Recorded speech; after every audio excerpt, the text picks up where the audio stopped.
3 rounds. Round number 1 is each speaker here is going to be able to present their case in 10 minutes. Mr. Evans, now, you've been on the con side for a lot of years now, and here you are at the Pro Conference, and I am so curious. Do you feel comfortable here? Well, I've been a criminal defense attorney for 40 years, so yes, I'm very comfortable. I'm comfortable being in the presence of criminals.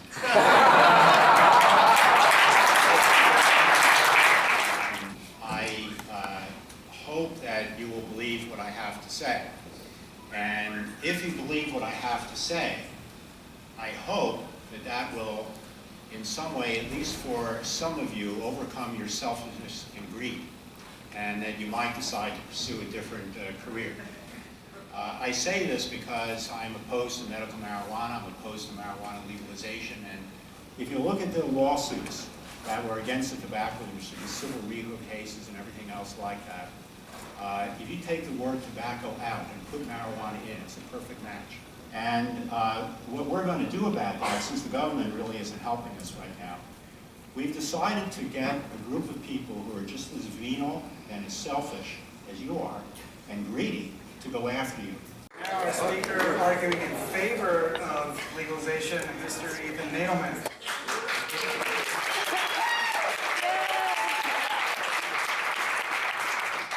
Been, for me or for Drug Policy Alliance, my organization, a pro-marijuana view. Like, we've been very clear at all times that in advocating to end marijuana prohibition and to substitute it with a responsible system of taxation and regulation, that we were representing the views both of people who love marijuana, people who hated marijuana, and people who didn't give a damn about marijuana. And marijuana prohibition and the war on marijuana, and the war on people who use marijuana, has been a ghastly, horrific policy in America and around the world for many, many decades, right? 10 million, almost 20 million people have been arrested for marijuana over the last 40 or 50 years. Until recently, even last year, over 600,000 people getting arrested for marijuana, mostly possession, in the United States. If marijuana were anything like tobacco in the way that David is suggesting, I would be doing what I'm doing. I was surprised, I had forgotten that David still opposed medical marijuana. I mean, it's hard to find anybody who will get up there now and say that marijuana actually has no medical beneficial effects.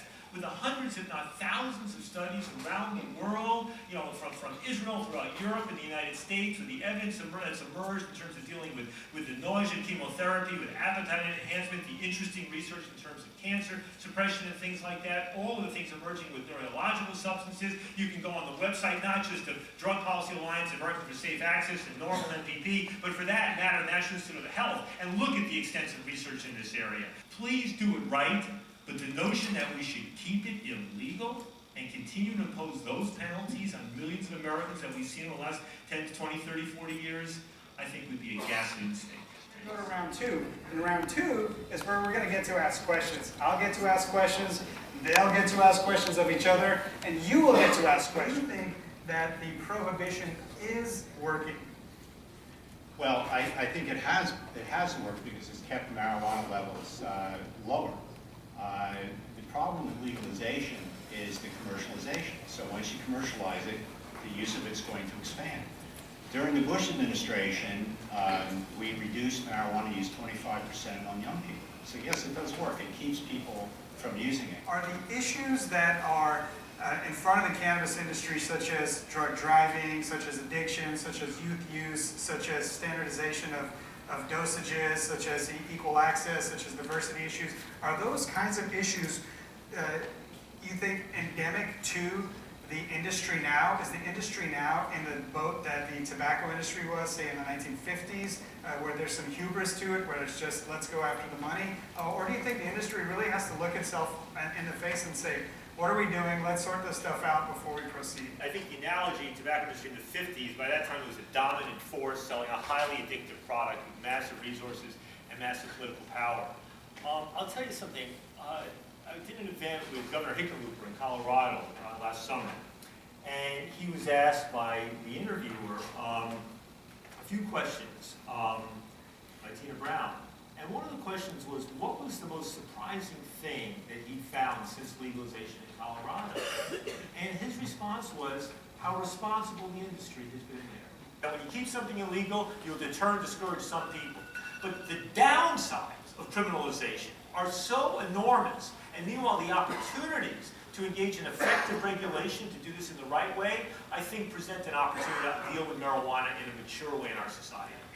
Thank you for that. My question is, what are your thoughts about working at odds with the industry versus working with the industry? You know, I talked to some friends of mine that were involved in bringing the tobacco industry under control and taking action against them. What they told me is, don't work with the industry. And I'm not going to work with you. I'm going to oppose you. And I'm going to leave it up to the trial lawyers to take care of educating you on what you need to do. I would certainly welcome you if you want to be more responsible. And you can figure out ways to do that. But, you know, right now your products are winding up in the hands of kids. According to what's going on in Colorado right now, you talk about disparity. The pot stores are going into lower income and minority neighborhoods. How does that help low income and minority neighborhoods to increase the use of an intoxicant in their neighborhood? So this is a myth that you're putting out that this is somehow going to be helping the disparity issue. So I'm not going to help you. You put forth proposals, put them out in front of the public, and I'll leave it up to you and the trial lawyers to work that out between the two of you. We have a few minutes for the debaters to ask questions of each other, and so I will start with Mr. Evans. If you have a question that you want to direct to Mr. Nadelmann. Yeah, you want to talk about responsibility. Let's just look at medical marijuana in California. Based on reports from 60 Minutes and other news organizations, you can get medical marijuana for anything. Dry skin, if you're upset in high school. What would you recommend to make the medical marijuana industry in California and elsewhere more responsible? Would you, for example, only support FDA quality, scientific, randomized clinical trials before anything would be used as a medicine? No. I mean, California, we didn't draft the law. Dennis Burrow and others drafted that law, but I played a major role in turning the professional campaign and winning that thing in '96. And it definitely is the most wide open of all the laws. In the subsequent initiatives where we were doing the drafting, we set up more medical review boards, limited medical conditions, things like this. But what I would say, David, is at this point, California finally, after almost 20 years of not having a statewide regulatory system, finally passed pretty decent regulation to regulate this area. In the legalization initiative that's going to be in the ballot in November, mostly it was obliged to follow, to some good extent, what was in that medical marijuana regulatory system. There are a few provisions in there that improve upon the legislation to provide greater privacy protections, for example, for patients, so that's not an issue. But I think we're now going to move into a system where people, adults who want to get marijuana to use it for whatever the purpose, medical, quasi-medical, or recreational, will just do so legally. Those people who really have a medical problem will get their doctor's prescription. The requirements will probably get tougher. They will have the benefit of not having to pay taxes when they get their marijuana. But I think it's basically a move in that system, and I think that's really the way it should be. I think it's a shame that DEA and others have stood in the way of those sorts of studies for so long. I think it's a shame the National Institute of Drug Abuse for so long blocked those efforts. And one reason we never had those studies, the whole notion that we have to wait for FDA approval, while meanwhile the federal government is blocking those sorts of studies from happening, I think that was part of the farce of all the marijuana prohibition. Well, that's also but that said, David, what I would say is I don't regard that as a necessary precondition to making marijuana available medically or otherwise. I think those studies are helpful. It should not be a precondition. Just wanted to get you on the record about You that. got it on the record. Can you give me the name of the 3 clinical journals or the 3 most recent books about cannabis that you've read? The most recent journal that I just read, a journal article, was in the Journal of the American Medical Association, published about a week and a half ago, saying that marijuana leads to the onset of several substance abuse disorders. The most recent thing that I just read was the World Health Organization report. I just read it before I walked in here, on recreational use of marijuana.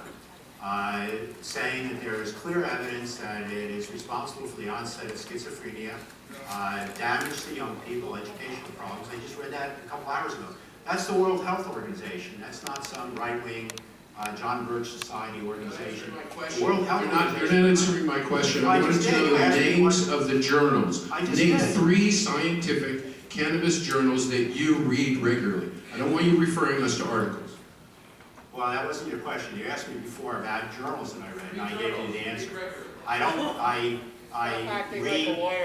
read your websites. I get information from the websites about cannabis and things that your industry is up to. What When websites? I do legislative work and put together information, I look at all variety of sources. I've looked at pro-con. I look at everything.